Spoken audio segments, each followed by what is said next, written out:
national dialogue for me is opportunity to get the good communication between the citizens and the state, and it's an experience of young democracy in development, and it's very vibrant and a nice way to make progress fast.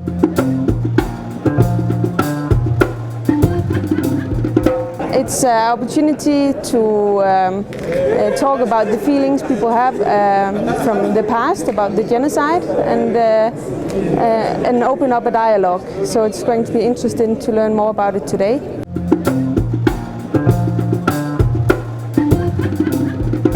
Democracy and dialogue and action.